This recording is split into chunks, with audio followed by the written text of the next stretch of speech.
Mind you, they got the first bit right. The bit where, in the dead of night, the ugly sisters, jewels and all, departed for the palace ball, while darling little Cinderella was locked up in a slimy cellar, where rats who wanted things to eat began to nibble at her feet. She bellowed, "Help!" and "Let me out!" The magic fairy heard her shout. Appearing in a blaze of light, she said, "My dear, are you all right?" "All right?" cried Cindy. "Can't you see I feel as rotten as can be?" She beat her fist against the wall and shouted, "Get me to the ball! There is the disco at the palace. The rest have gone and I am jealous. I want a dress, I want a coach, and an earring and a diamond brooch, and silver slippers, 2 of those, and lovely nylon pantyhose. Done up like that, I'll guarantee the handsome prince will fall for me." The fairy said, "Hang on a tick." She gave her wand a mighty flip, and quickly, in no time at all, Cindy was at the palace ball. It made the ugly sisters wince to see her dancing with the prince. She held him very tight and pressed herself against his manly chest. The prince himself was turned to pulp. All he could do was gasp and gulp. Then midnight struck. She shouted, "Heck, I've got to run to save my neck!" He grabbed her dress to hold her back, as Cindy shouted, "Let me go!" The dress was ripped from head to toe. She ran out in her underwear and lost one slipper on the stair. The prince was on it like a dart. He pressed it to his pounding heart. "The girl this slipper fits," he cried. "Tomorrow morn shall be my bride. I'll visit every house in town until I've tracked the maiden down." Then, rather carelessly I fear, he placed it on a crate of beer. At once, one of the ugly sisters, the one whose face was blotched with blisters, sneaked up and grabbed the dainty shoe and quickly flushed it down the lid. Then, in its place, she calmly put the slipper from her own left foot. Aha, you see, the plot grows thicker, and Cindy's luck starts looking sicker. The next day, the prince went charging down to knock on all the doors in town. In every house, the tension grew. Who was the owner of the shoe? The shoe was long and very wide.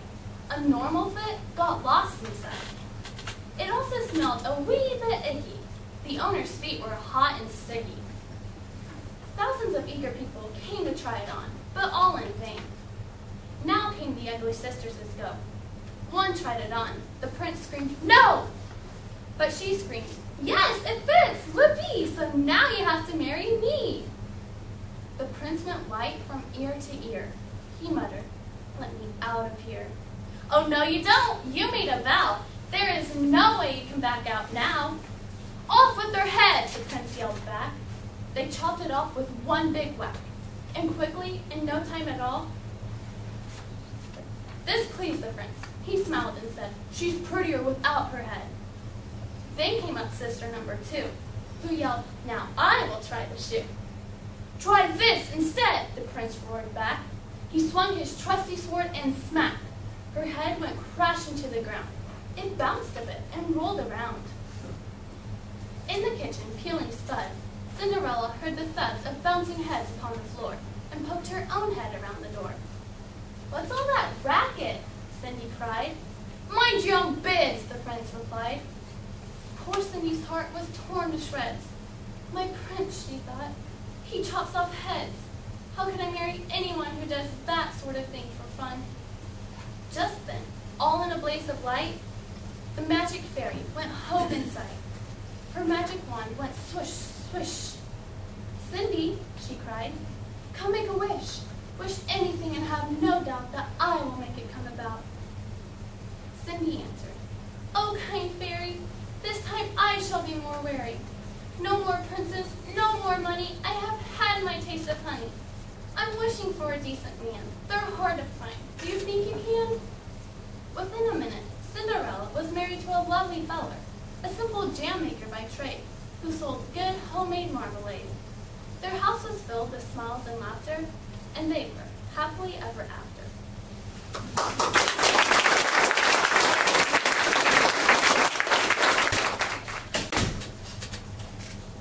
Sir James Mackintosh once said, "The powers of a man's mind are directly directly proportional to the quantity of coffee he drinks. If only this were true, we would have some very powerful minds, because it seems as if we're addicted to coffee, and more specifically, its potent ingredient, caffeine. According to the FDA and American Medical Association, roughly 20 to 30% of Americans consume over 600 milligrams of caffeine in a day, a number way over the suggested dose of 300 milligrams.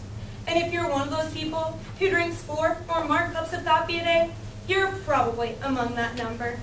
The main sources of caffeine in adults are found in soda, tea, coffee, and energy drinks. According to a chart on medicinenet.com, the average cup of coffee contains 135 milligrams of caffeine. Some energy drinks contain significant amounts of caffeine. Monster Energy has 160 milligrams in a 16-ounce can, where Spike Shooter has 300 milligrams of caffeine in a can half that size. So why does caffeine give us that extra jolt? Caffeine blocks adenosine, or the part of your brain that contributes to drowsiness, making you feel alert. It then sends out hormones that tell your body to produce adrenaline, giving you a boost.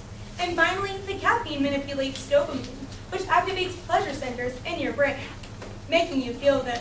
Unfortunately, in the long run, this can start a vicious cycle of problems. Once the caffeine wears off, you can suffer fatigue or depression. So what else is there to do but to grab another cup of coffee or an energy drink? But before you do, you may want to consider the effects that caffeine can have on your health, and also some better solutions to this serious addiction. One effect of caffeine in women is an increased risk of miscarriage. Many studies show that women who consume high rates of caffeine on a regular basis had a higher chance of having a miscarriage. A study done at the National Institute of Environmental Health Sciences showed that women who consume 1 or more cups of coffee a day were half as likely to conceive during each cycle than those who consume less than 1 cup of coffee a day. Another risk of caffeine intake is weight gain. Certain studies show that caffeine actually contributes to weight gain by increasing stress hormones. The main sources of caffeine in children are usually in soda, sweetened teas, and energy drinks, all having high sugar content, which, in the long run, can lead to childhood obesity. Energy drinks are becoming more and more popular amongst the younger generations. The Canadian Medical Association Journal states that caffeine-loaded energy drinks have now crossed the line from beverages to drugs delivered as tasty syrups. Dakota Saylor, an 18-year-old from Carl Junction, Missouri, suffered a seizure and spent 5 days in the hospital after consuming 2 large energy drinks. Energy drinks can be an overload for your body, with so many things entering at the same time into your bloodstream. One energy drink can contain over 14 teaspoons of sugar and more caffeine than 4 sodas combined. And then some people are mixing energy drinks with alcohol, a combination that can be very dangerous. When you mix energy drinks with alcohol, it makes you think you're sober when you're not, which can be a danger for not only you, but for others around you also. Additionally, many studies show that consuming 2 or more cups of coffee a day can increase bone loss in the spines of women ages 65 to 77. Other studies show that consuming 2 or fewer cups of coffee a day can actually decrease the chance for first heart attack or chest pain, but drinking more coffee than that can have the opposite effect. Also, too much caffeine can lead to death. A British man died at a party after consuming caffeine powder equivalent to 70 energy drinks. An online advertisement for a caffeine supplement tells how one package of their product contains more caffeine than 4,000 cans of Coca-Cola Classic. Doctors at Johns Hopkins University confirmed that caffeine is truly addicting, and amounts in as little as 1 cup of coffee a day can get you hooked.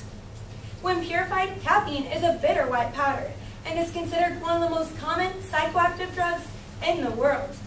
Caffeine shares a lot of traits with other drugs such as cocaine or heroin. It uses the same biochemical mechanisms as these drugs to stimulate brain functions. Even though the effects of caffeine may not be as intense as those of illicit drugs, kicking this habit can be difficult for someone who has made it a large part of their diet. Once you're addicted to caffeine, there are many withdrawal symptoms you could experience. Some of these include fatigue, depression, concentration problems, and irritability. So now that you know the effects that caffeine can have on your health, how are you planning to kick your addiction?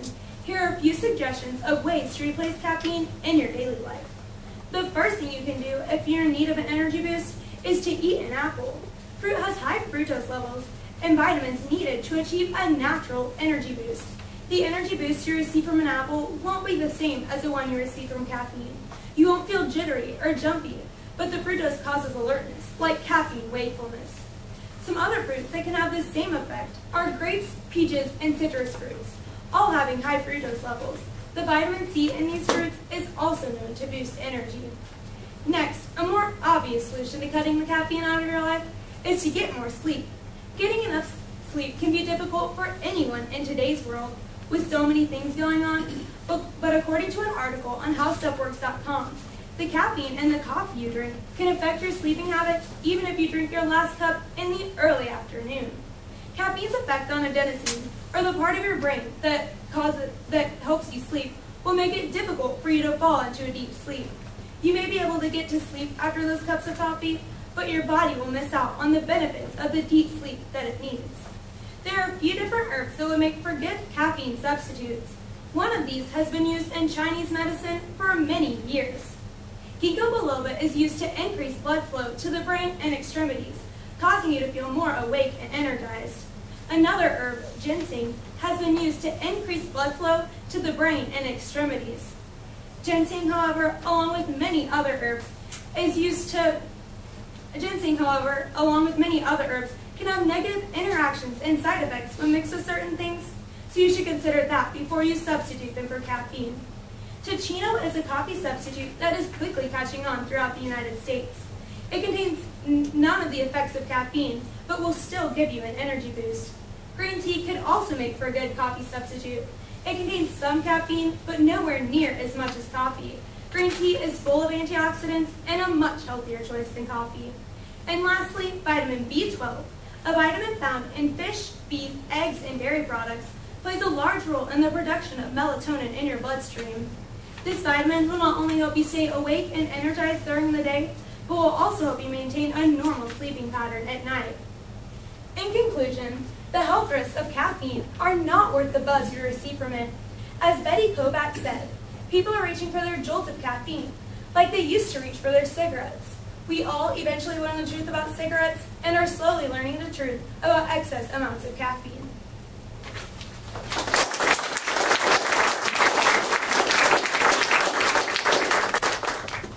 Good morning, campers, and welcome to Camp Sunshine. I'm Gloria. That's Gloria,